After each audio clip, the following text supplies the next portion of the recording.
Coming to you live from my apartment, it's Rob Has a Podcast. And now here's the guy who is ready to podcast another 90 days about just the jury house.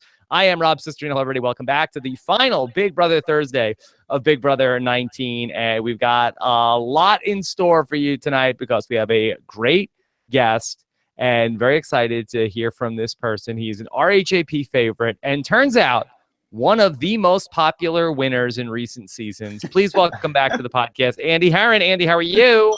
I am so good. Thank you for having me. I'm sad that it took me so long to get on here. Yes, well, very excited to have you. And Andy, as every year goes by, you only become more popular. So very exciting. I think that's kind of true. I think I'm like a fine wine for Big Brother winners. I feel like people I don't get as much hate anymore. Yes, so very excited to have Andy with us, and we've got a full house tonight because also with us is the only man who's worked harder than Paul this summer. Please welcome back Taran Armstrong. Taran, how are you? Well, hey, Guy, we're doing a show here, Guy. What are you doing, Guy? What's up? Yeah. And then let's also welcome in a man who is leading the charge for Raven for America's favorite player. Brent Wolgamott. Brent, how are you? I want you all to know that I came in my best Andy Herren shirt tonight. It is tight and somewhat ill-fitting and makes me look as though I'm trying to pass myself off as a 13-year-old. So thank you. I'm so flattered. You're welcome. It's the Andy roast already. Oh my God. I like it. All right. So we got a lot of stuff to get to. First off, hashtag RHAP if you want to get your questions into the show. If you want to get your questions into our Big Brother finale coverage, I'm going to be at the finale. I'll be in the backyard once again to talk with the house guests right after they get out of the house, which, Andy, you know, is always very fun. Yeah, I mean, I don't know if I would use the word fun. It's a lot. It's a lot. It is a lot. And we are going to be also taking some of your questions to ask the Big Brother contestants. So you can send those in. bbfinale@robhasawebsite.com. So get all of your questions in and we'll do our best to ask them to the Big Brother house guests on finale night. And also 3 weeks from tonight, just shifting to Survivor 35 right around the corner. I am going to be doing the first of a series of live shows this fall. I'm going to be at the Hollywood Improv doing not a Survivor recap. We're going to do our first ever Survivor match game, just like the TV game show. I'm sure Andy and Brent are big match game fans. Yes. Yeah. So we're going to have a panel of Survivor alumni to play match game live on stage. It's just a $15 ticket if you want to be there with us in person at the Hollywood Improv. Go to robhasawebsite.com/match game for more information on that. All right, let's get into, I guess, our top story at this hour, Andy. Kevin is gone. Never really had a shot at this thing, but a gracious exit for Kevin, right? Yeah, no, Kevin was a sweet, lovely man who just didn't really play the game at all. I mean, he had a good social game, don't get me wrong. He was walking around being nice to everybody. But I don't believe he won anything, right? He didn't win a single thing all summer. 25K. Oh, right. And the fact that he was so blind up to Paul up until the end, like, I liked Kevin a lot, but I guess I'm not super sad to see Kevin go. Okay. Taran, are we buying Kevin is just water under the bridge? Paul's got to do his thing. He's a good guy. He's a good kid. Come for Thanksgiving. Are we buying this, or is Kevin secretly raging? I'm buying it. Kevin wants everyone over for Thanksgiving. He's been talking to Paul about this decision basically all week long, or at least since the feeds came back, which I guess has only been about a day. But still, I totally buy this. When the feeds came back, that's what we're calling Thanksgiving at my house. The feeds. We're going to feed 1 million people at my Thanksgiving dinner, Brent.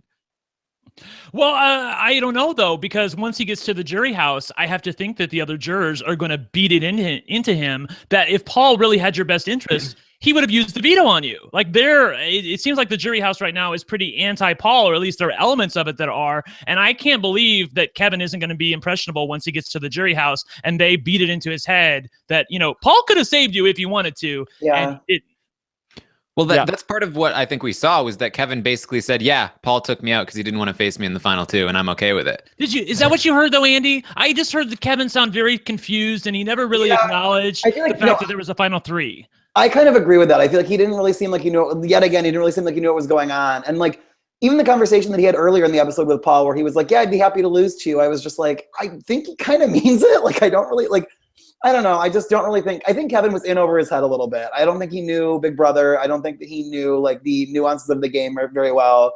And I think he left confused. Yeah, I think he was confused, but I do think that he might get a dose of reality when he gets there. Now, so just to sort of talk through the blocking of how this finale goes. So Kevin is going to be the person who walks in once, Dr. Will or whoever ends up leading the final congregation of the jury, and they're talking about like who did what, and then, okay, here comes the other person, and he storms in. And then could we see in that ceremony, like, no, Kevin, Paul never had your back. He was always trying to get rid of you. And Kevin sort of like has a little bit of a rude awakening, Andy? I mean, maybe, but also you have to realize that, and I feel like not a lot of fans probably know this, but the fourth place finisher does the jury roundtable, and then the jury goes to a hotel for a week. And so Kevin won't have any time with the jury. Like Kevin literally he will do that roundtable discussion, then he'll be done. And so I mean, maybe if they can get it into him, like within the couple hours that they're doing that. So but the jury gets sequestered. Yeah, at least ours did. Our jury got so weird. Yeah, our jury got sequestered for a week before the finale. It's because the roundtable takes place in a different location, right, than the jury house?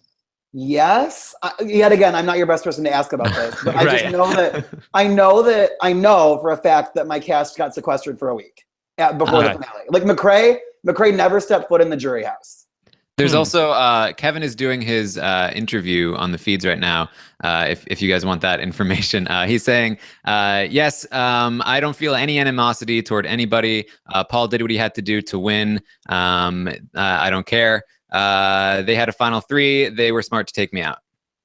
Okay, we'll see. But I think that he feels like that he was in on it to a certain point. And I think that as he starts to learn how much he was not in on it, and also maybe how much Paul was throwing him under the bus to other people, I feel like that might hurt for Kevin. What do you think, Brent?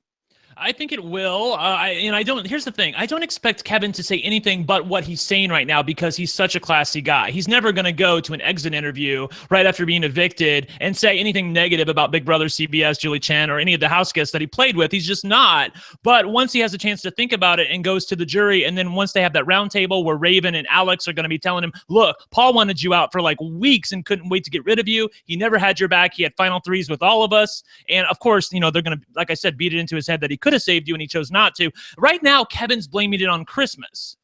In Kevin's head, Christmas is the cause. He doesn't have the ability to think even 2-dimensionally about the game, much less 3-dimensionally. Like, he's like, well, Christmas is the vote. If she stabs me in the back, it's her fault that I'm not going to the final 3, because he was asking Paul that all day. Do you think there's something up with Christmas? I'm like, Christmas isn't your problem, boy. Paul is your problem. Get him to use the veto and you won't have to worry about Christmas.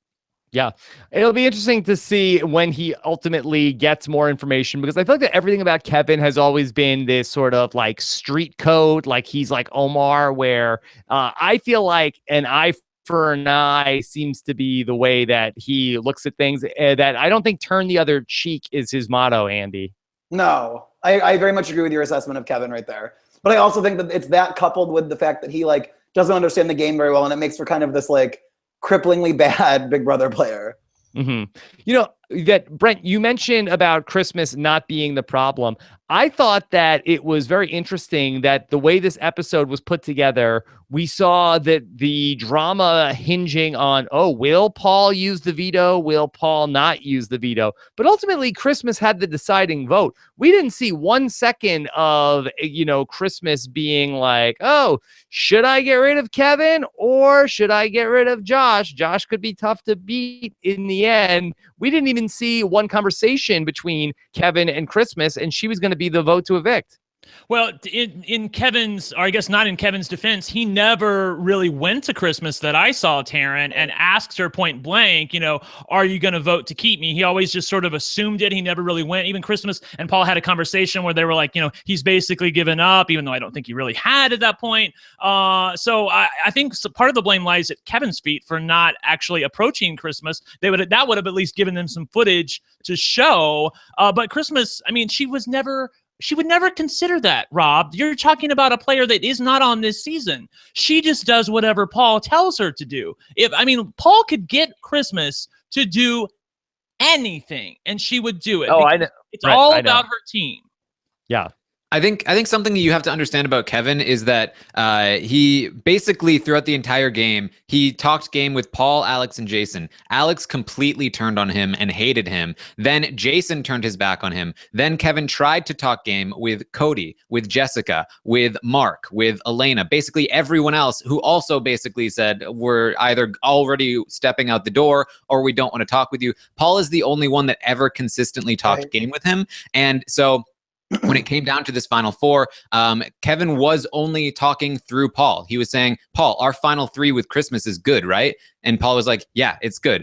Kevin never actually went to Christmas to confirm that. Paul was just like, hang out with Christmas, do some chit chat. It'll be great. But Kevin really never stepped out of that realm again after Jason left. He only talked game with Paul. So Andy, I'd love to get your feelings on Paul this season in terms of as a Big Brother player and an alumni, and especially as a winner. Yeah. Are you pulling for Paul to pull this off, or are you hoping to see him stumble in the end? I'm really conflicted about how I feel about it. I feel like I honestly change. I feel like sometimes I think that Paul is playing great, and the game player in me is like, oh, like he really has pulled off some crazy, crazy moves, getting people to through all these competitions, and he deserves it. And then the other part of me just really doesn't like the way that he's gone about it. It hasn't been fun. Like how he will just get everyone to turn on someone and like bully them for a week has not been fun to watch. And I feel like the way that he has been playing has just not, it's like left a bad taste in my mouth. But at the same time, I feel like I tweeted this a little bit ago. If the jury votes for him to win, I think he deserves to win, But if the jury doesn't, I think that he really has miscalculated some key elements of jury management. Like I think that he really messed up by not outing himself to Jason. I think that he has really messed up by not wanting to get blood on his hands. But like, does he not realize that when the jurors talk, they're going to realize that he 100% got blood on his hands and was just dishonest about it?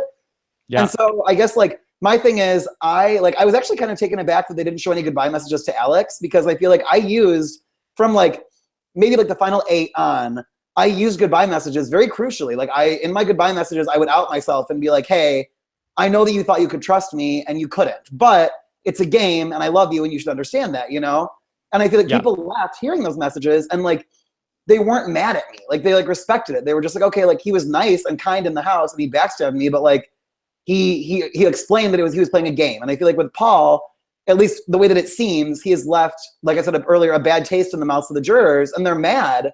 And you can't establish these really close connections and not be at least somewhat honest as you're doing it, Just to touch on the Alex goodbye message last night, I think we pieced together that because it was a surprise eviction, that's why they didn't do pre-recorded goodbye messages, because they want to at least keep the illusion that it was going to be some sort of a predetermined. That's so stupid. Why can't they just say like, oh, we did a break of Big Brother in 3 days? Like I was with friends watching it last night, and I was just like, this is not how it happens. Like this all happens over like a 2.5 day period. It's not like it happens the way that they show. I don't get why they like put that ruse up. I don't think it would make a big difference if they were just honest about it. I don't think the audience would care.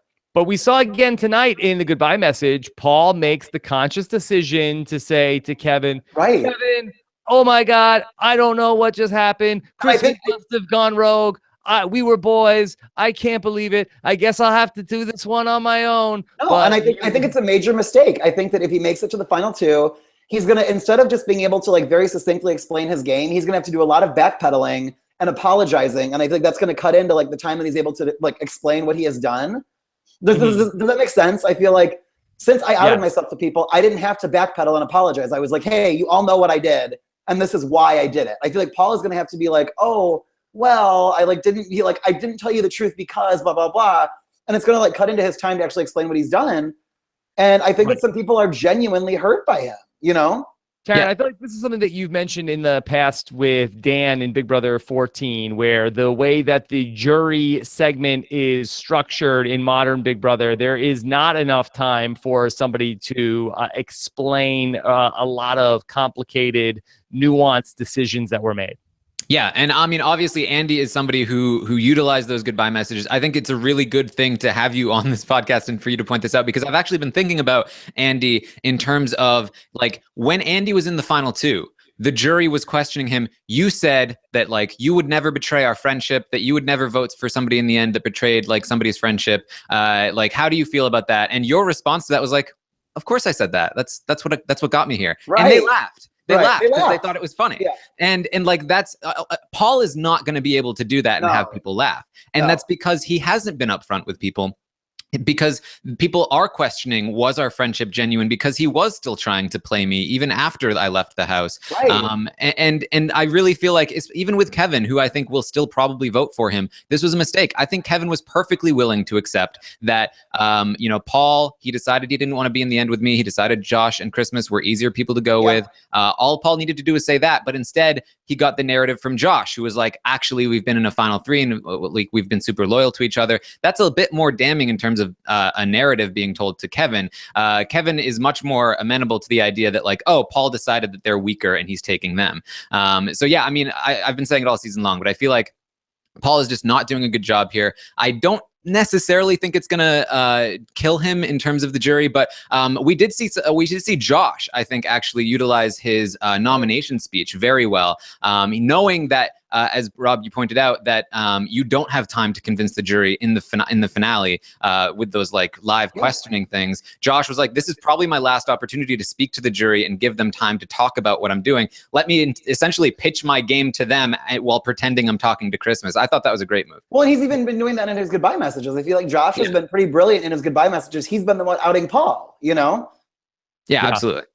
Well, I think that, just really quickly, I think that, Andy, it shows Paul's inexperience at this game, even though he played last season, because he still is under the impression that he's going to be able to go to the final three, final two, and the jury is going to still be believing all of his lies, and that Raven and Alex have been sent explicitly to the jury to keep up their stories, to get their stories straight, to talk to each other. He still thinks that's going to happen. So I think it's going to be a really rude awakening for him when if he gets to a final two, and the jury starts to hold him accountable for all the things that he's done, and he's not ready to defend that because he's still under the impression that the jury thinks he has no blood on his hands. And by the way, if I hear that phrase one more time, I might scream from Paul. Well, here's the thing. I feel like that phrase, I'm okay with hearing that phrase when you've got like 10 people left, but when you're at the final four, I'm just like, no more. Get the blood on your hands. Yeah, I agree. Well, this is a great segue to talk about the jury segment, which was far and away the highlight of the episode, because we really got to see a number of people come into the jury house, starting with clueless Matt. And it seems like, where was this Mark and Elena and Cody in the house where they just seem like that they are just pretty aware of everything that was going on, and they had zingers left and right. Here comes stupid Matt into the jury house, and we got to hear his take on what he thought happened in the game. The plan was, if Jason or Alex won HOH, I'll put Kevin up. To backdoor Kevin. The hell would you backdoor Kevin for? Put him in the veto. He's not going to win. Yeah, that makes a lot of sense. Andy, why would you backdoor Kevin? You wouldn't, and it shows what a useless waste of space Matt was as a Big Brother player. I genuinely think that Matt is one of the worst casting decisions in the history of the show. He was completely and totally useless and still continues to be so in the jury house. Mm-hmm. But yeah, I mean, I just think, like, to give you a gauge of what I think of Matt, I will find myself like recounting who's on the jury, and this has happened like 3 or 4 times now, where I will come up a number short, and I'm like, listing the people again, and I'm like, oh, like after 30 seconds, I'm like, oh, I forgot Matt. Like, Matt is part of the jury. I don't remember that person played the game. Okay.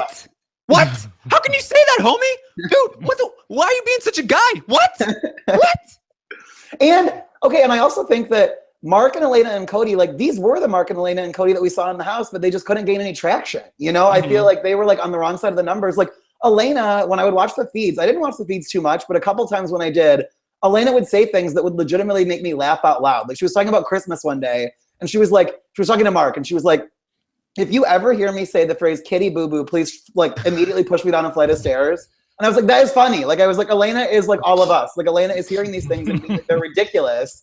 And she's a funny person. Like I think that Elena is one of the few people on this season that I would like outside of the house. Yeah. I think there should be like a meme that goes around that's like, this is a Big Brother player and this is a Big Brother player on Paul, because I think he just completely dampened all of their personality and gameplay, and that's why we're seeing them really shine in the jury house. No, I genuinely think that this season the cast had potential. I remember when the cast came out, I was very excited. I was like, they're a little bit older. Like pretty much all of them said they would rather win and be hated than lose and be loved. I liked them a lot. And then it was a day or two later where like the rumors started coming out that Paul was going to be on. And I was like, no.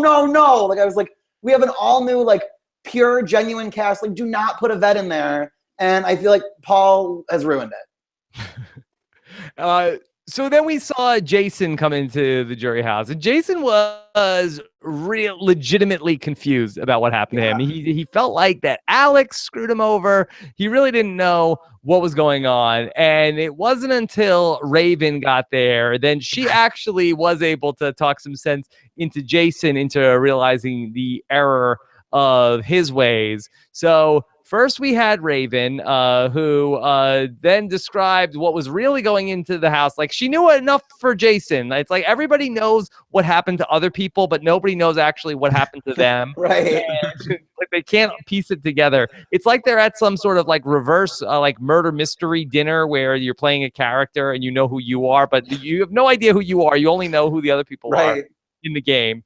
And so here's what she had to say. Actually, I want Paul to go to the end.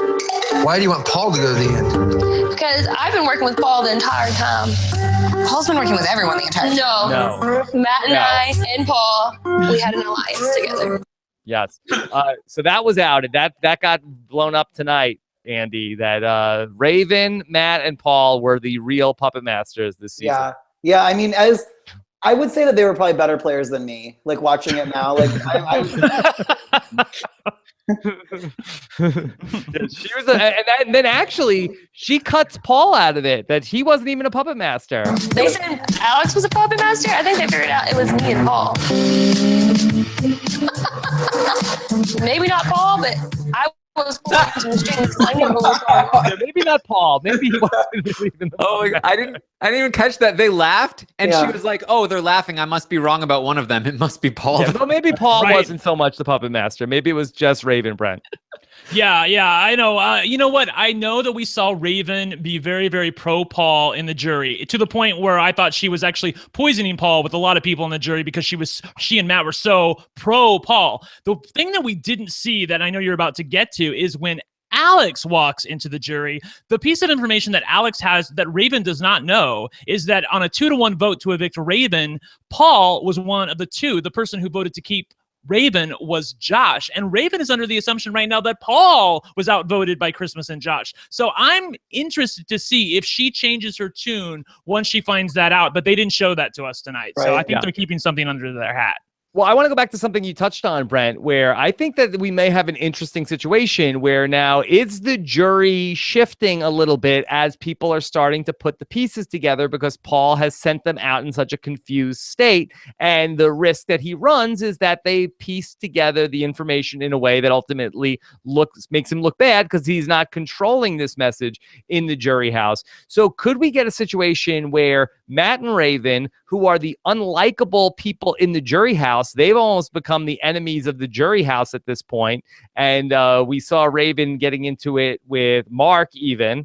What did you win besides throw a condiment on Josh and fight everybody? I didn't fight for my safety 4 weeks in a row. For the record, I love that she asked him, what did you win besides throwing a condiment on Josh? Like, what contest? Was that he won that game of pool? Do we have the answer to that? Apparently he did, but he also won 2 vetoes and 2 safeties, and she didn't win anything. Oh, She's an idiot. But in terms of the idea that could they be the people that are like pounding the table? No, Paul was the best. Paul was the best. That could they poison everybody else against Paul, Andy? Yeah, I mean, I liken it like on my jury, Amanda did that for McCrae. Like Amanda hammered it in so hard that like Helen was telling me that Helen, Candace, Jesse, Alyssa, and Aaron all formed a pact that if McCrae made the final two, he was never going to win against anybody just because they wanted to piss off Amanda. And so I think it is very likely because, like I said, you're still in such close quarters with people. If you're really pissing them off and annoying them, Matt and Raven could poison the jury enough to the point where they don't want to vote for Paul. Yeah. Taran, what is your read on that? Do you think that that's a possibility?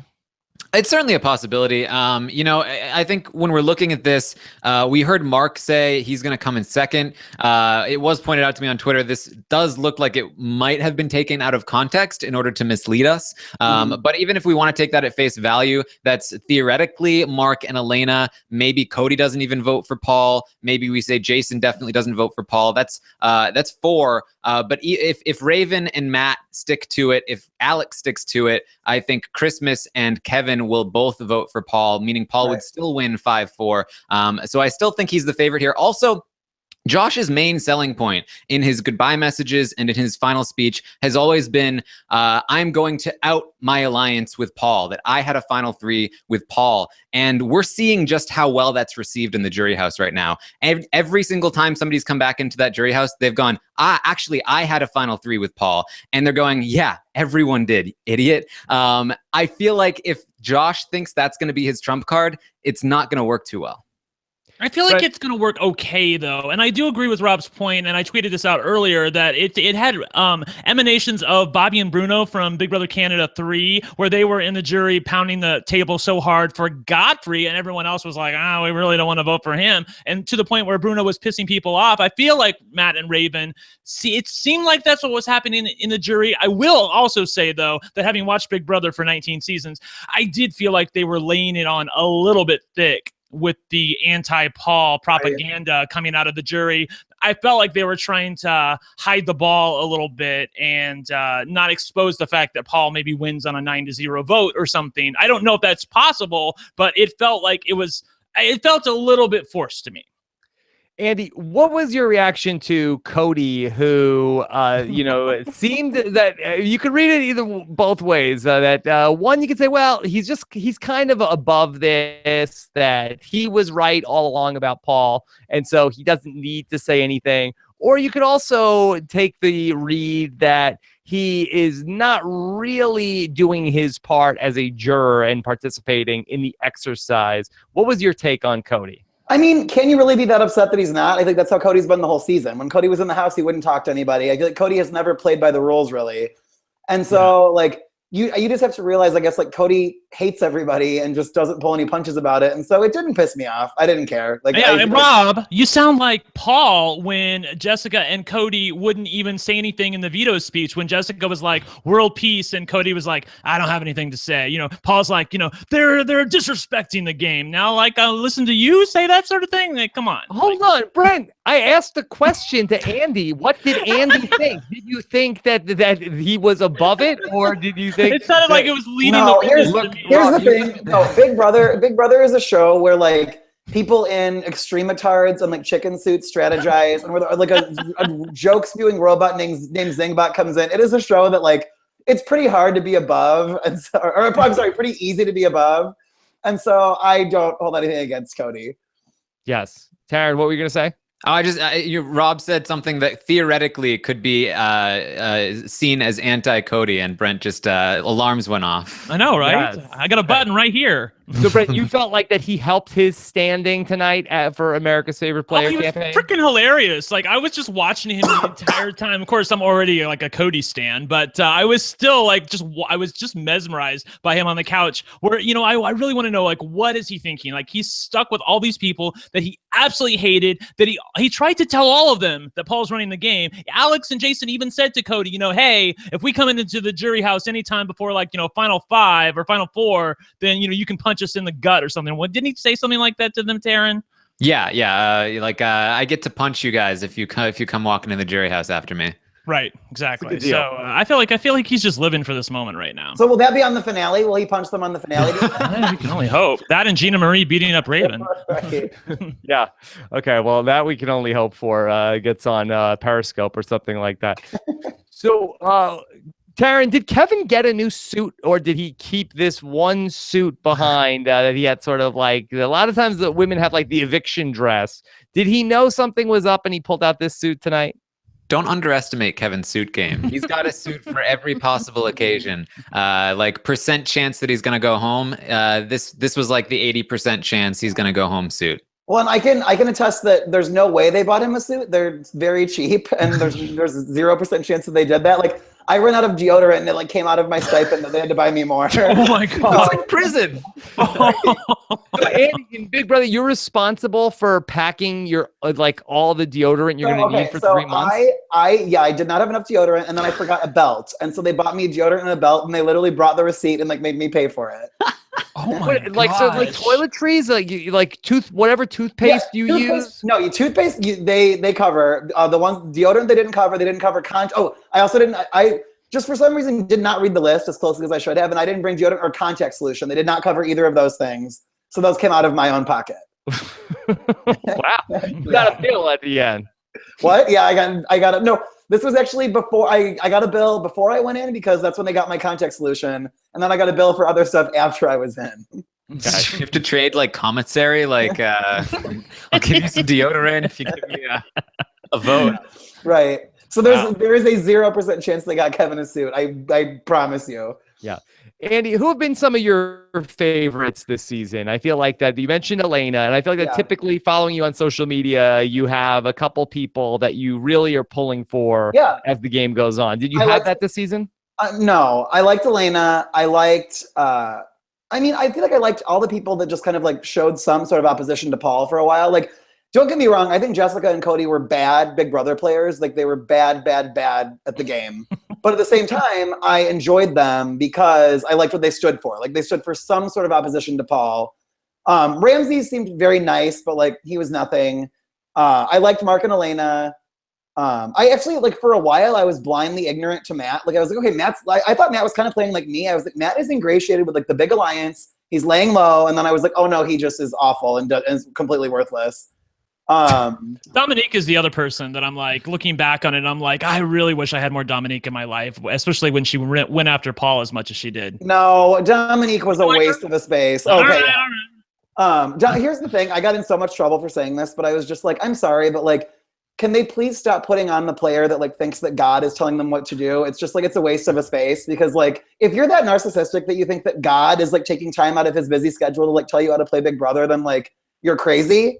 And like, it like frustrates me when those people are on there because I think they take away a spot from someone that like would be a legitimate game player. Yeah. Well, you know what I actually really didn't like this past week was that, you know, Alex, that for the amount of times that she's doing the sign of the cross all the time, but then she's wearing a hat that says petty on it. I mean, that to me, that seems like a very mixed message. Right. I don't know if that was, I missed the part in the Bible where it said, okay, you know, be petty to thy fellow house guests. Right. And be mean to Kevin. Get him riled up if you can. I've always wondered, like, can you, like, if that person is in the house, like, could other people use that as strategy? Like, I wonder if I would, or I'm sure you would get tons of hate, but, like, if I was in the house with Dominique and, like, I was on the block and I went up to her and was like, God came to me in a dream last night and he told me that, like, I should stay and you shouldn't evict me. Like, I wonder if that would work. You know, it's like these people that, like, rely so heavily on their religion. I just feel like it's, like I said, it's a waste of a space from someone that like would actually strategically play the game.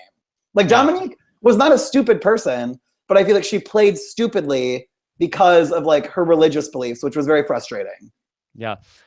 Yeah, and again, I don't want to say that, you know, because I know this is a touchy subject with a lot of people that, you know, I'm not going to even say that, you know, there's anything ethical about it, because I really do believe in a separation between what you believe in religion and going ahead and doing what's best for your game. But I just feel like that she did a lot of things in the house that really had nothing to do with the game, and she was mean-spirited. And to me, that's more at odds with, you know, that being so demonstrative of faith.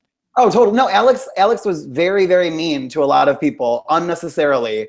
And yeah, I feel like if she is super religious, I feel like that's not something that would like go along with what she believes in. But yeah, I mean, I have a lot to say about Alex. I feel like Alex gets this weird praise about being like strategic and a gamer, and I think Alex is one of the worst players that we've had in recent memory.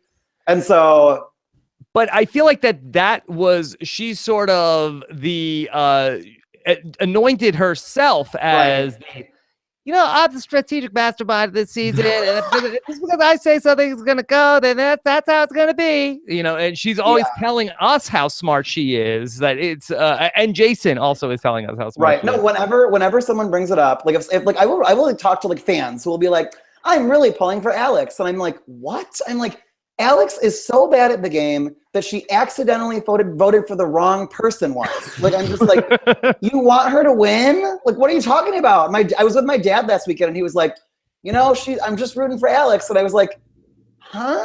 Like, yeah, Andy, those people are watching the TV show though, right? They're not watching the feeds. Right, exactly. That's the problem. The TV show depicted Alex as sort of like a cute little teddy bear that you could play with and was sort of fun, and she was feisty and she won competitions and she was friends with Paul. But on the feeds, we saw the real Alex, who was absolutely horrible and said some really nasty things about Kevin and other house guests, and also didn't have a strategic bone in her body because everything was always through Paul. He had this franchise of friendship, and even now, listening to her exit interviews, Rob, she still is not totally on track with what happened. And I mean, she's sort of there, but she's still drinking the Kool-Aid. Yeah, Taran, what was the quote that she had given to Mike Bloom about Kevin? Verbatim. But she basically said, because Mike was like, so you really went after some people throughout the game, like you instigated some fights, and she was like, oh, well, Kevin, he just instigated things with me all the time. He was constantly poking at me, being condescending and saying mean things about me, so I just hated him. Yeah. Okay. Don't ask her how to make the slop anymore, Kevin. Don't do that ever again. Okay. She just hated Kevin so much. Honestly, I think it stemmed from the fact that she knew that he was that hinky vote down in like week 2 or 3. But like basically Paul just fed into that and like grew this character of Kevin that was somehow mad at Kevin was on Team Alex for like 2/3 of the season, and Alex hated him long before he even knew that she hated him. But she's claiming that he did it first. Right. There was a time where I thought that if Paul ended up on the block next to Alex, that was the only way you could get Paul out. There was a time in the game when this was true, because Kevin would have voted to keep Alex and would have evicted Paul at that point because he was sort of annoyed with Paul, and Alex was like, with Jason, and that was his ride or die. That had a nice little threesome alliance there. So I felt like he was really positioned well in the game, and then it just all fell apart after he started talking to Cody. So, Andy, as we look at this final 3, are you putting all of your chickens into Josh's basket? Do you believe that he could potentially pull this off? I mean, I do think that Josh will take Christmas, right? I think Josh will cut Paul. Am I wrong? Like to think has anything changed? Okay, yeah, I think Josh will take Christmas. Yeah, that's the part, Rob, that I'm really, really worried about, because I'm a Josh fan and I want Josh to win. So I'm looking at this jury going, so if I want Josh to win, I should hope that he loses the final HOH, because if that's true, then Paul will most likely win it and take Josh to the end where Josh could possibly win.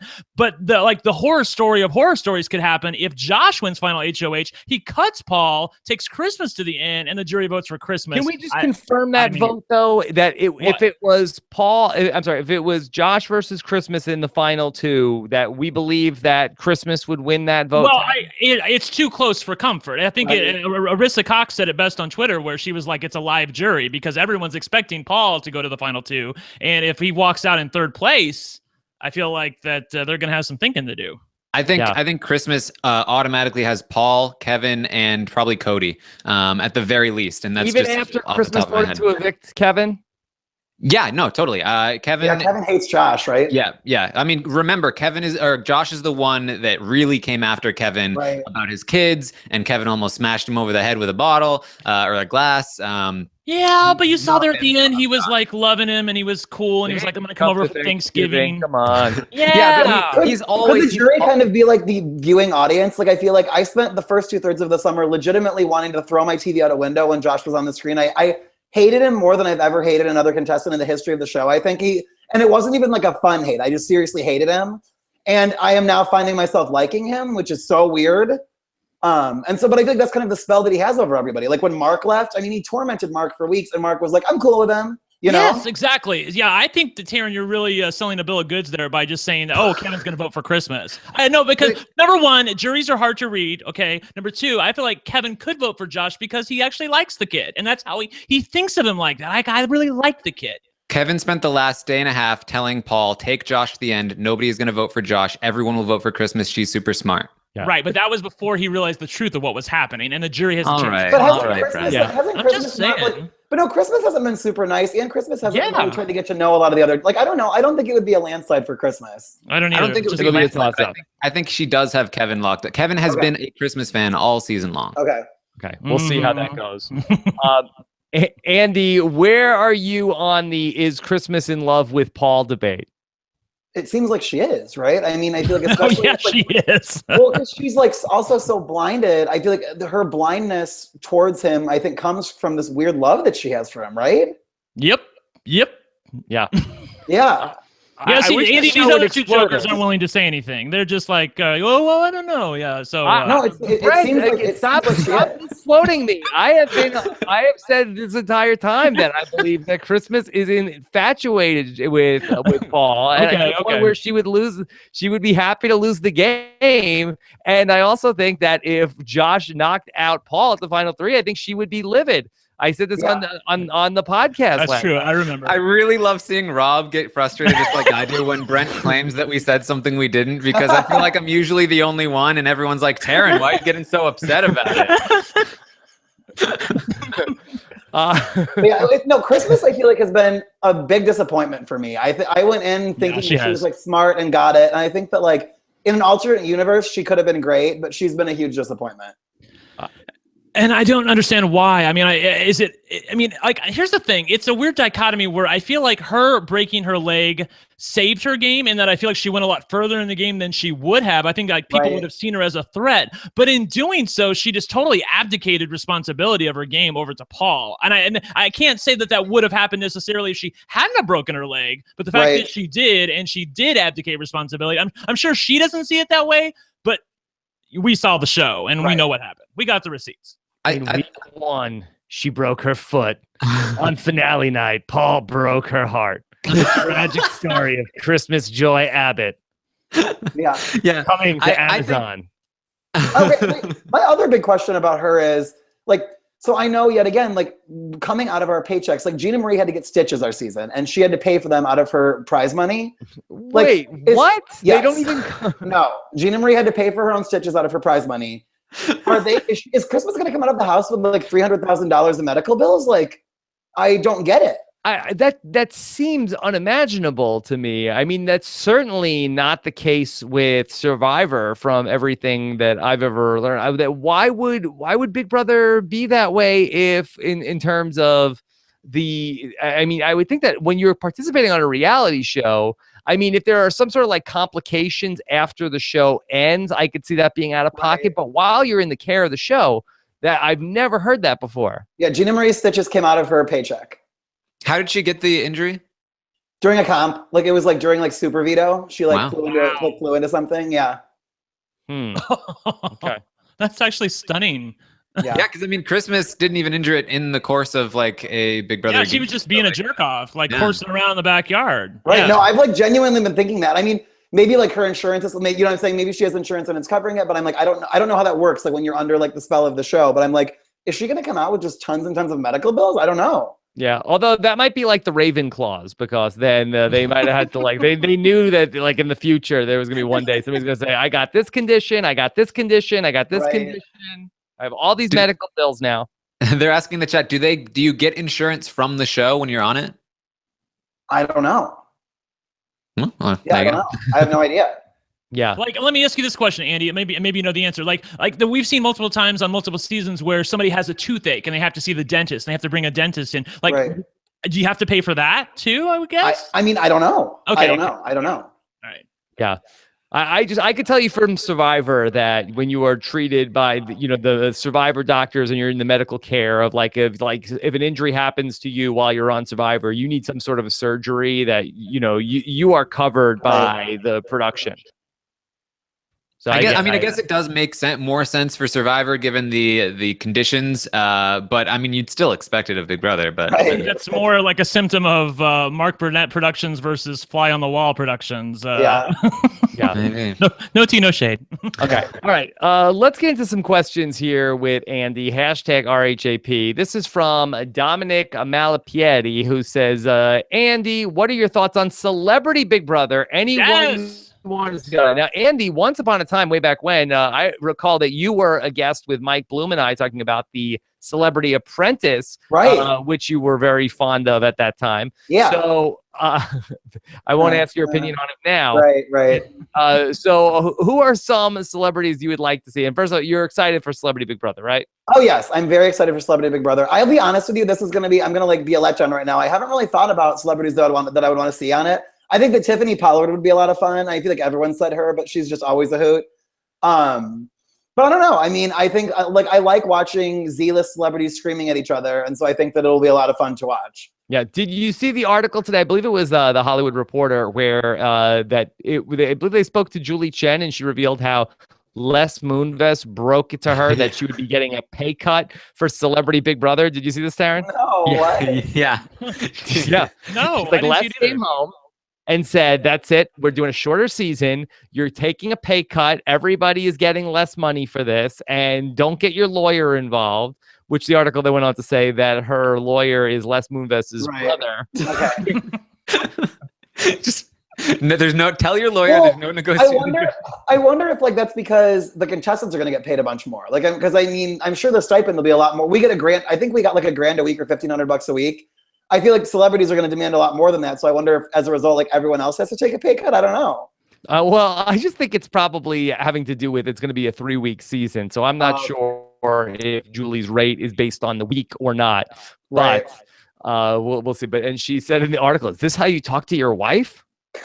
I did not. I'll have to go back and read this. I did not see this. It's like the whole play. Yeah. Okay. John Densford says, Andy, can you settle the Taran versus Bralissa debate? Would Jody be good players in a Paul-less season? And I will weigh in on this as well. Then after. No, I don't think they would. I still think that they would alienate themselves. I think that they would not be good. I take that back. I think together they would not be good. Yes. No. Okay, together they would not be good. I think Jessica has good instincts, and I think Jessica would be good on her own, but with Cody in there, she would not be good. That's exactly what I said. Yeah. Yeah. I'm going gonna to tape.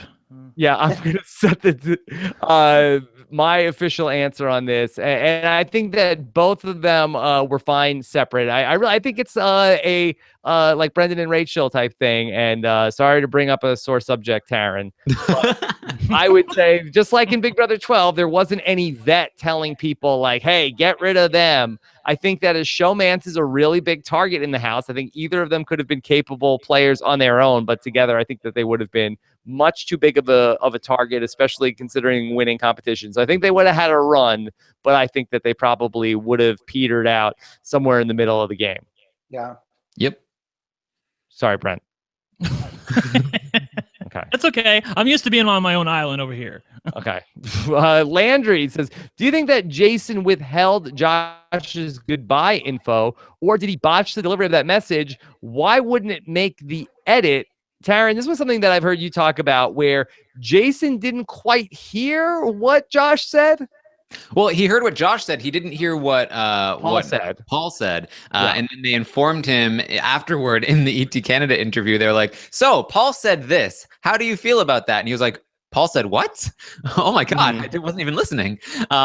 So yeah, he ended up leaving the house thinking he was sure that Paul and Alex had betrayed him. Then getting to the jury house thinking, I don't even know what's happening right now. And we just saw he didn't even know what was happening until Alex came back to confirm it. Okay. Let's go to Jen, who says, is Paul playing a coach from South Pacific game? Will Paul tank his own game? Andy, we've touched on this from way back when Sophie Clark was the first person to say, no, Paul's not Boston Rob. He's coach. And we had in Survivor in back-to-back seasons in Survivor 22 and 23, 2 returning vets went to the end, really dominated the action in the season. One ends up winning by a big margin. The other one ends up losing a vote to a first-time player. Which outcome do you think is more likely for Paul? I really don't know, man. Like, I feel like I don't see Paul winning in a landslide. I really don't. But and again, just going back to the difference between Rob Rob and Coach. Right. That Rob went to the end, and there really was not that Rob was outstanding in terms of what he did in the final tribal council, but he did, make the compelling case of how hard he worked to get to this point. Right. Whereas Coach really was still up there. I played this game with honor. I played with integrity. Okay, I'm going to say right now that if I had to liken Paul to one of them, I would say he's more of a Rob Mariano than a Coach, for sure. Yeah. I did think that was interesting to see Paul have that big breakdown at the Final Four last night, where he ultimately, and Taran, you were talking about this on the morning update. To me, I feel like that when you go back and you mentioned Boston Rob, I feel like that for Paul, that might have been the moment that he thought he won the game. To me, that to have that big outburst, like not the fact that he's just emotional, but I think that in his mind, I think he believes that he won at that point. I agree 100%. I think Paul thought, he's been talking about the Final Four HOH all season long. He really feels like he has it sewn up at this point. And he thinks that he's definitely going to take Josh. I think he thinks that Josh is going to take him, though he does have some inclination that that might not be true. But he thinks he's going to win the Final 3 HOH regardless, so it won't matter. And then he thinks he'll take Josh to the end. He'll easily beat Josh. He's basically won the game by being safe at the Final Four. And it also cemented the fact that he will have never been on the block, which is, he feels like a winning argument. Yeah. Andy, did you get that from Paul last night, that when he had that big outburst after winning the Final Four HOH, that he felt like he locked up the game last night? I definitely got tinges of it for sure. I think he also just for the first time really realized that he needed to win something, and he was able to pull it out, But yeah, he was very, like, as someone who has also won the Final Four HOH and veto, like, was very emotional for some, but I feel like I didn't think I had the game locked up yet. Like, I feel like when I won the Final Four HOH, I did not think that I had won at that point. And so, yeah, he had a much more emotional response than I did. So I can attest to that. Right. And just to go back to Rob again in Redemption Island, that I don't think that Rob, if you go back and watch the tape, has a super emotional reaction to winning the game, but he has that really big emotional reaction of winning the Final Four immunity challenge that's going to get him into the Final Three. So I wonder if Paul, if he does win, if we will see him get nearly as emotional as he did when he won that Final Four HOH. Right. Yeah. Did you have anything you wanted to add on this?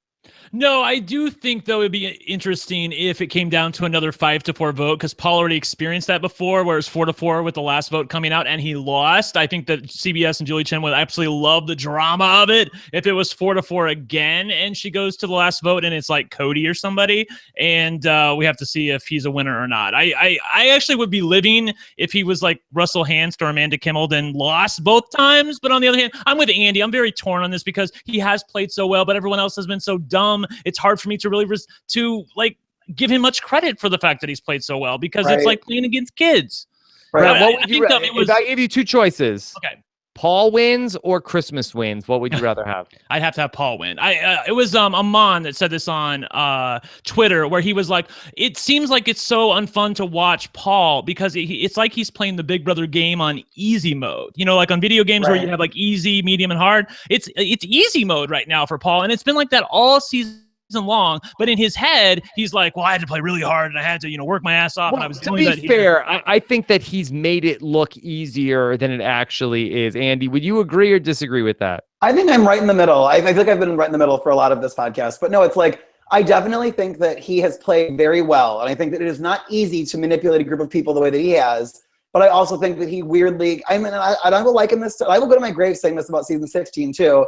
I think that Derek played with a cast of people. I think that the cast of 16 and the cast of 19 were two of the weakest casts in the show's history. And as a result, it made it easy for someone who is very good at manipulating people to do it very well. I don't think that a Paul or a Derek would have done this well on my season or Big Brother 17, because I think there were a lot more people that were there to play. And I don't think it would have been as easy for them. And I think that a weak cast makes it look easy, but I also don't think that it is easy. Yeah. If that makes sense. Yes. Yeah. Taran, did you have any thoughts on that? I'm never like too fond of the dumb cast, because like, is it a dumb cast, or was it somebody who was playing well enough to make their opponents look dumb, or maybe it was just the style of play that makes their opponents look dumb. Right. I do think though this was, I mean, if we are going to try to judge casts, this was definitely a pretty weak one. Add into the fact that Paul is the only veteran in the cast, Right. that gives him a huge leg up. You have to think Paul has done half of these competitions before. It's Yeah. like, I mean, Big Brother recycles competitions. He literally won What the Bleep a year ago.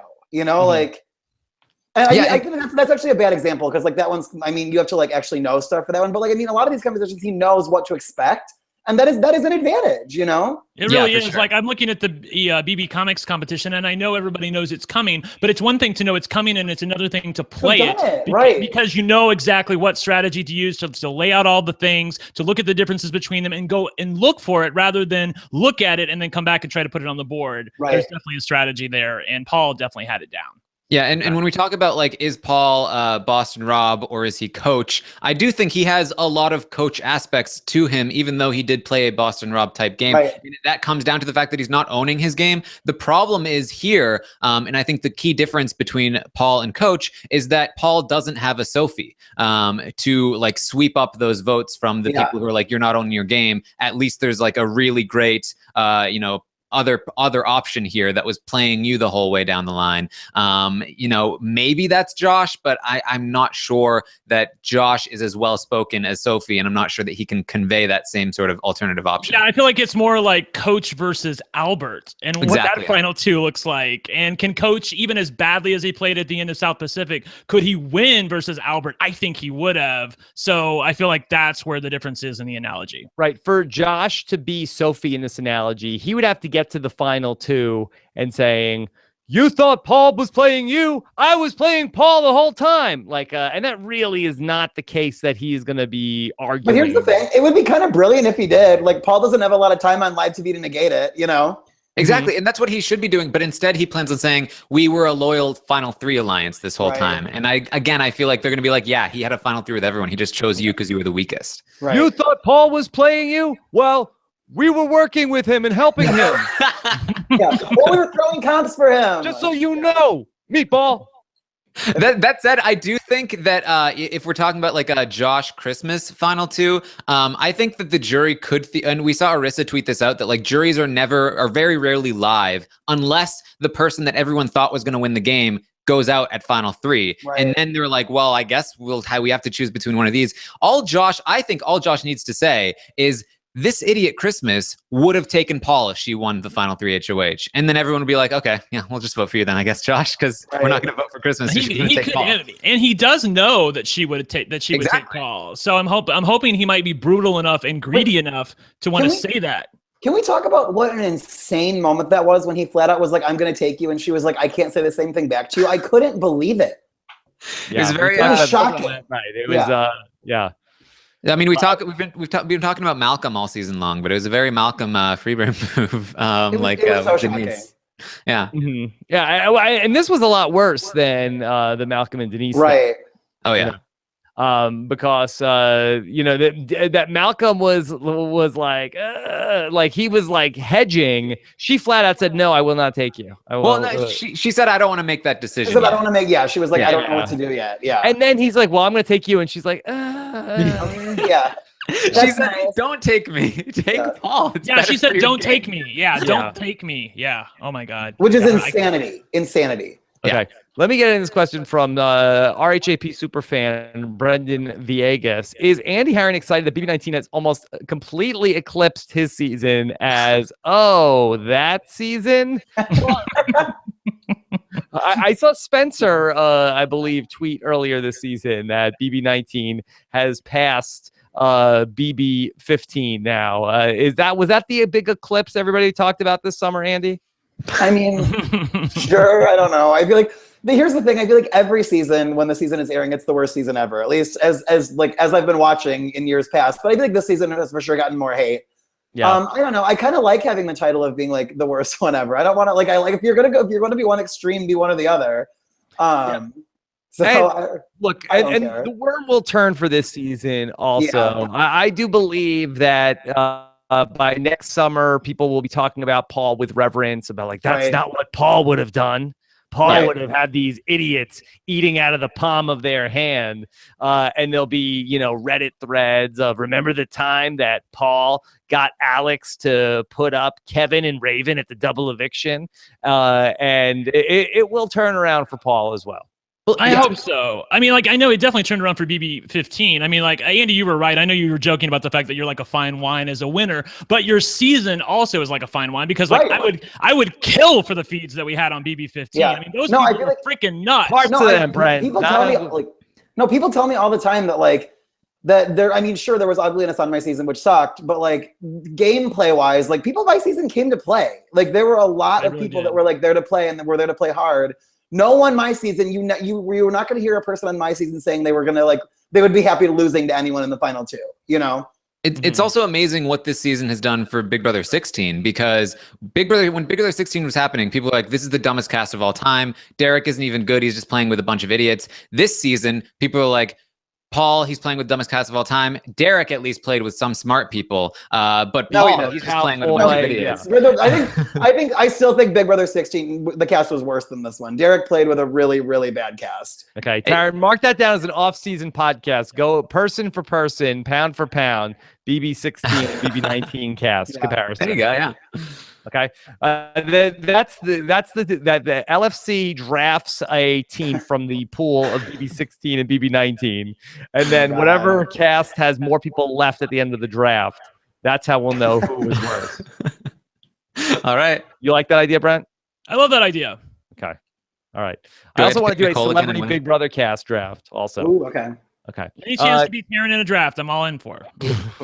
Kyle Dorr says, is there a chance Paul would try to throw the first HOH to Christmas if she were cleared for round one in hopes that he might get production help in round two? I mean, even Brent is shaking his head. No, yeah, this person is someone who watches the show. This person is watching the show. They're not watching the feeds. I love you, Kyle, but you're not watching the feeds. If you're watching the feeds, you would know that Paul doesn't want Christmas anywhere near the final two. He wants to get rid of her. I think, if anything, he would be willing. I think Paul would be willing to throw the endurance competition to Josh, if possible, taking his chances against a broken-footed Christmas in part two, and hopefully go to the final two, to part three, where it's him versus Josh, where Paul thinks Josh will take him to the end, or where at least Paul thinks he's going to win in a walk. But obviously, part three is a bit of a crapshoot. Yeah. After Paul had his talk with Kevin, he ran to Josh and was like, we need to study because Christmas is going to win this game. We need to beat her.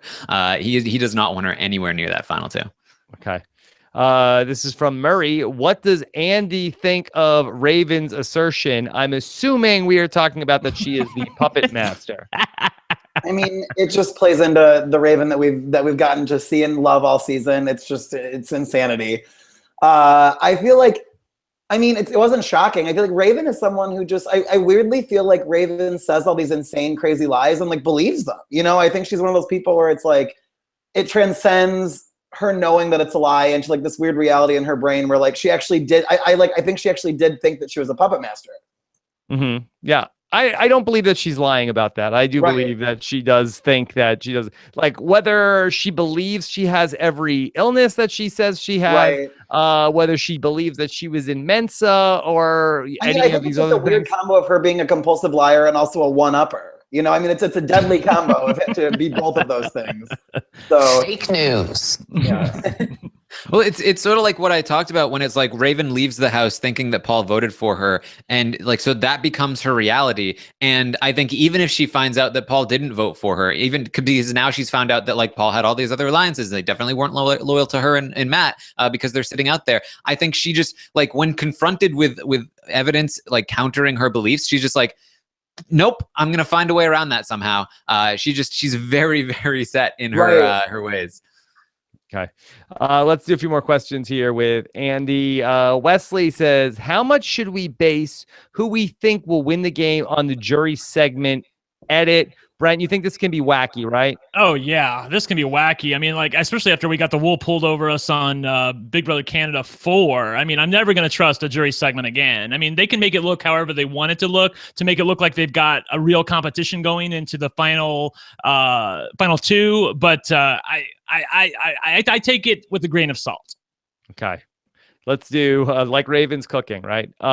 Jeff Patterson says, do you think that Cody's anger went from hating Paul to baffled at the cult loyalty that he'd vote for him out of respect? All right, Brent, as the resident Cody expert, do you think that Cody will say game respects game? I felt like Cody has never been angry with Paul in the first place. I feel like Cody was angry with everybody else. I mean, like from Cody's perspective, Paul was he was a gamer. He was playing the game. He's like, you got all these idiots to take you far and, push you forward, congratulations, give you the money. Now, having sat in jury for 3-4 weeks with these other people and talked with them, I mean, I've always thought Cody could be amenable to a potential Josh victory. I may be talking out of my ass on that one, but I feel like he could if Josh shows a little bit of heart and Paul is shown to be duplicitous in his final 2 speech, but that remains to be seen.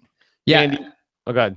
I just feel like there was a lot of smirking going on in that jury house segment every time that people talked about being duped by Paul. Elena was smirking like, this is hilarious, this is great, I love that Paul has made a fool of these people. Cody, other than Matt, was very happy every time that people talked about being duped by Paul. I think this is like a show for them and they're enjoying it. I don't know if that will translate to their vote, but they're definitely enjoying the show. Yeah. All right. This is from Rick Resch. What did Kevin whisper in Christmas's ear? Or Taran, did you catch that? No, I didn't. No, it was inaudible. Yeah. Okay. Did he disinvite Christmas from Thanksgiving, Andy? I bet that's what it was for sure. Yeah. He said, your name should have been Thanksgiving. He seemed really pissed. Yeah. Yeah. No Black Friday at my Thanksgiving. Christmas tree ends here. Yeah. Okay.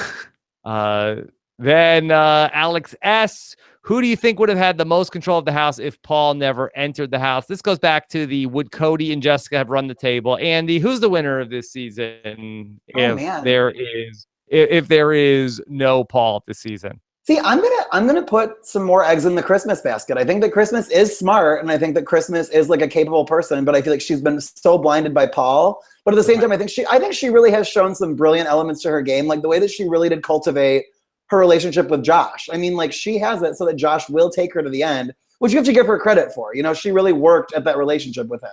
Do you believe that Christmas would have broken her foot in the universe that Paul isn't there? Or do you believe in destiny? Or do you believe that Paul being in the house? She probably would have still broken her foot. I don't know. Whatever happened, Taran? Right. It's a butterfly effect. And even the smallest change means she doesn't break her foot.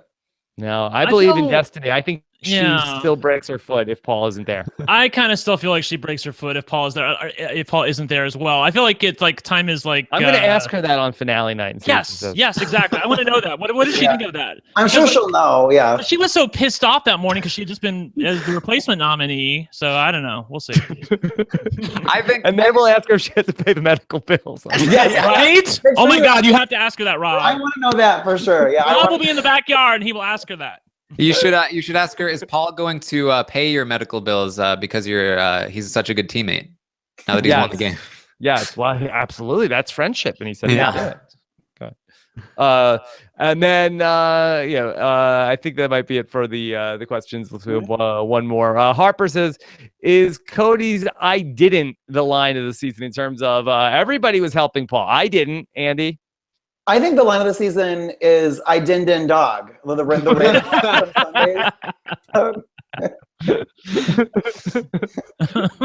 Andy, have you been using Gumpy in your everyday conversation? No, of course not. No, it's freaking terrible. I mean, this is like, Rob, this is seriously like where the first movie was good and then the sequel is really, really bad. Like, I don't even know where he got this from. It's terrible. Yeah, I have not. Okay, and let's have one more question. Riley Rage. So who from this season has an actual chance of playing again from a production point of view? All right, let's play the All-Stars, Andy. Matt? What? Just kidding. I'm gonna say Jessica and Cody. I think both of them would have a shot at possibly coming back. Do you think they bring them back in one season? So I think they both could have a shot for sure. In a full All-Stars or some sort of like season where they like Big Brother 13 type bring back pairs? I am so over a mixed cast. I want full All-Stars if they're bringing anybody back. Okay. How How do you think they would do in a full all-star cast, Jessica and Cody? I don't know. I think they could do okay if they don't alienate themselves, but like hopefully they would learn from their mistakes this time. I don't think they would be high on like a pecking order. Yeah, I think they would. It would help them because they would be so many threats in the house. Right. Although there's a very good chance that Paul could be back in that house. I would say maybe Mark. Yeah. Kevin, maybe. I don't. Yeah. I was liking Mark in the jury house, but I'm not sure if he did enough. I think Josh has for sure. Josh. Yes, I agree. Yeah, I think Kevin, Cody Kevin. is the top pick by far, and then I could see like Elena or maybe Kevin or Josh, but I think they're probably going to stay a little bit away from this season and just stick with Cody. I don't know. The ratings were good. I feel like that's the ultimate determining factor. What about a healthy Christmas, Brent?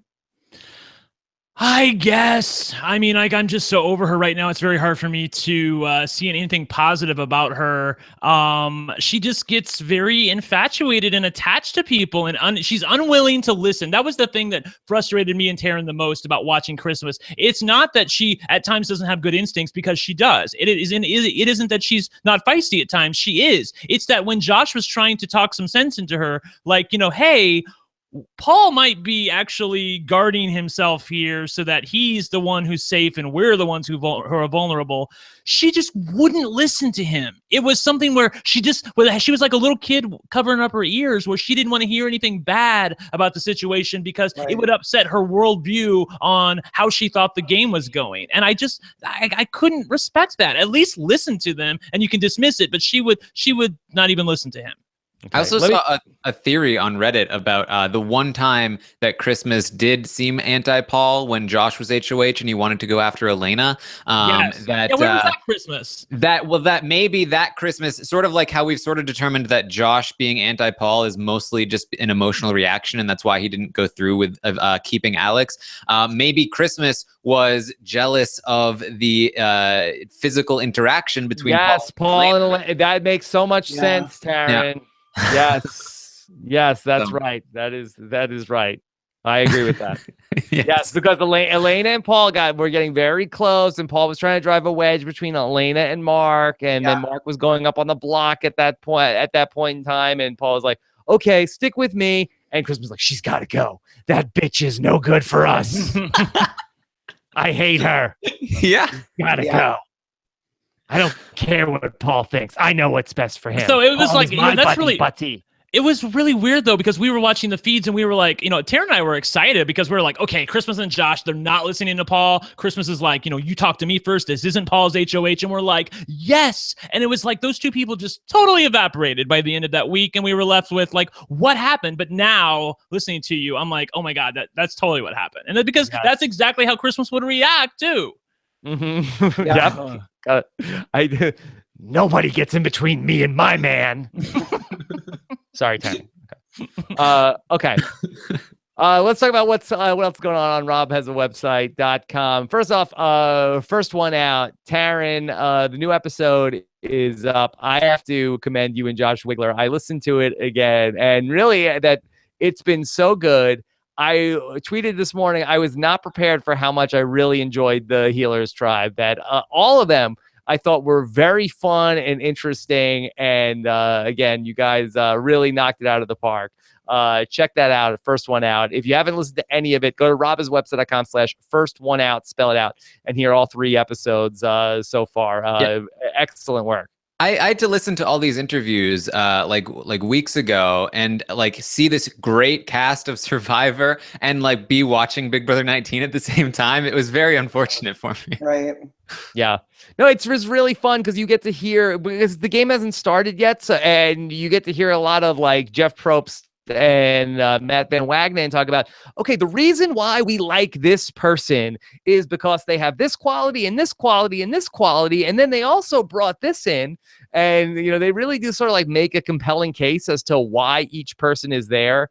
So it's a really, really fun way to do the preseason. Yeah, and say what you want about Probst and the producers of Survivor, but like they really try to cast players of the game. They want people who are going to play hard, who are going to be interesting, and I think that's a little bit more than we can say for Big Brother. They take it all very seriously. Yeah. This is also, we've got the latest episode of the Challenge Wrap-Up, Challenge Dirty 30, episode 9. Andy, do you still keep up with the challenge? Oh yeah. I just did a podcast with Susie she did a few challenges like years ago, but I just like talked with her about it. I think this season's been a lot of fun. I've liked the season quite a bit. I think the last few were kind of duds, and I think this one has like brought it back. Okay. Check out what Brian and Allie have to say about that on our Challenge Wrap-Up. So You Think You Can Dance, coming to the end of the season. Check that out as well. What else we got? And also, you're going to be in the backyard for finale night, and there's an email address that people can write to if they want to. Finale at robhasawebsite.com. We're going to take your questions. I got one question today. I probably won't use this one, but just to give you an example of the types of questions that I've gotten. This is from the same person that sent me a slew of questions. Writes in. This is from a woman. I'll hold her name. Okay. She says, for Paul. Paul, did you ever realize how stupid you look in all of your costume clothes? That is very gumpy. That is a very gumpy question. The answer to that is no. I feel like if I lived in that house, I would 100% take a knife to that floaty while everyone was sleeping. Like, without a doubt. I hate that thing. Yeah, stop it. I do have an update on the Taran show episode with Netta. I've been told. Wait, hold on. Is this breaking news? Well, I tweeted it out earlier. Breaking news are happening now. Yes. Okay. What is the latest, Taran? Tentative schedule is tomorrow night. I can't promise anything, but tomorrow night I will hopefully have that out for you. So sorry about the delay. My hands were a bit tied, but I'm doing my best, and hopefully we'll get it out tomorrow night. So good stuff coming. Yes. Is the issue that you were debating getting it out or not, and Cindy with an S has come in and to really push you in that direction? Yeah, I mean, Cindy made some really compelling arguments as to why it would be better for my podcasting career if maybe I just cut Netta entirely from Yeah.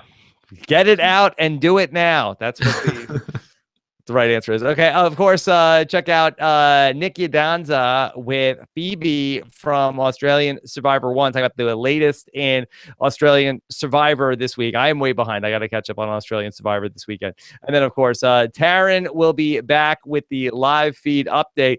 We'll find out exactly what went on in the house tonight. We don't expect them to kick off part 1 of the HOH for a little bit, right, Taran? Yeah, I think we were talking about this pre-show. We're assuming that they're probably going to film the clip show for tomorrow tonight. So I imagine the feeds will be down for the rest of that. So okay. And then, of course, Friday episode, we'll see. Well, let's see who we can get for the Friday night recap of the recap. Those are some of my favorite podcasts to do. So we will talk about that. Remember the time when this happened? And those are always a lot of fun for me to go through all the different clip shows. Nothing will top the last clip show for me, Andy, where we got all of the talk about Jessica giving the Heisman to Julie Chen. Oh yeah, that was great. Yeah, that was that was my all-time favorite. Julie's gonna have to give me the Heisman when I get on the stage because I'm gonna be so happy to see her that I'm just gonna hug her. All right, there you go. Oh, yeah. Also the American Ninja Warrior finale will be on Monday night. So check out our American Ninja Warrior coverage. Rob, okay. I have to tell you, it dawns on me listening to all of this that you're announcing that I need a new show. So, okay. All right. Get on that. What happened to that? You don't want a show, that you get all these people messaging you. Hey, how come Taran has a show and you don't have a show? And the reason is because you don't want a show. Well, I like to just be like the side piece, you know, Okay. like I don't need to be the main man, you know. Okay. Well, let's chat and we'll figure something out. I'm sort of kidding. I'm just like, you know, like I'm like, it's winding down, my baby, you know, that kind of thing. Okay. All right. Of course, follow the great Andy Herren on Twitter. He will have many tweets going into finale night as well. Sure. At Andy Herren, the verified Andy Herren on Twitter. So very excited about that. I'm trying to see what have you been tweeting about, Andy? Endorsing Raven for America's favorite player. Who is feeling Arkansasy with me? Danielle Donato dared me to do that, and so I did it. 34 retweets for that, Andy. Ooh, that is 34 more than I thought it would get. Not bad. All right. Thanks so much to Scott St. Pierre behind the scenes. And also 3 weeks from tonight, if you want to come out to Survivor Match Game at the Hollywood Improv, really looking forward to that. Go to robbinswebsite.com/matchgame for that. Take care, everybody. Have a good one. Bye.